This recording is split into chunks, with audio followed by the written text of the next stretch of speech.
call me Stoner Steph. I used to drive a green Blazer, the Weedmobile, and I walked through the halls of my school picking rust out of my hair, high as a kite. Times were easier then. I didn't have to pay for it, because luckily a lot of teenage drug dealers are a lot like Aaron Jewell and like titties. So I'd just flash my titties and get free weed. It was also a lot less confusing to purchase because there wasn't as many options. Back in my day, yes, I'm old, we had two options. We had the cheap dirt weed, or we had the higher grade stuff. That was it. I went in a dispensary for the first time a few years ago in Oregon, because they're on every corner. And the girl in there pulled out a 6-page menu. I was so lost. I was like, can I just get a dime bag of the good shit, please? They also have a lot of devices in there to smoke all of the things. We used to just use whatever we could find in the car, piece of tinfoil, an apple. Usually it was an aluminum can though. What was I saying? Oh yeah, aluminum cans. I smoked out of a lot of those.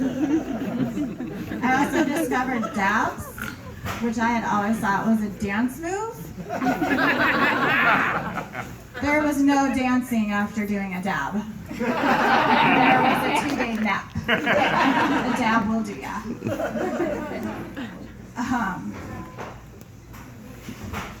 I didn't do edibles till later in life either. It was at a barbecue when I was pretend married. That's what I like to call that mistake in my life. It was all pretend. A friend brought over a giant pan of brownies they had made, and I'd never done them, so I was like, fuck, I'll go for it. So I cut the brownies, and I had a brownie about that big.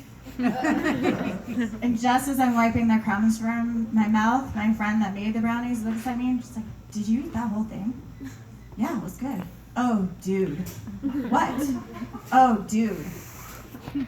About half an hour later, when my mother-in-law shows up, oh, dude hit me in the face like a fucking brick.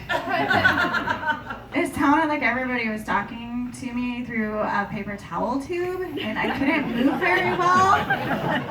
I was not in a safe space. I retreated quickly to my bedroom and locked myself in there, cowering in a corner. I was high all fucking night and all day the next day. In fact, I'm not sure when I came down from that ginormous brownie I ate. So I was like, okay, edibles aren't for me. I'm never gonna eat these again. So the second time I did edibles was at an Alice in Chains concert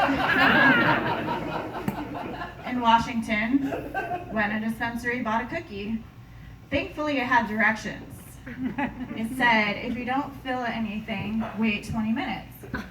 I'd learned my lesson. I ate a quarter of the cookie and waited 20 minutes. Ate another quarter of the cookie. Pretty soon I'd eaten the whole fucking cookie. In about 45 minutes. Went to the concert. Everything was fine. It felt okay. Felt safe. So I decided to have a couple cocktails afterwards.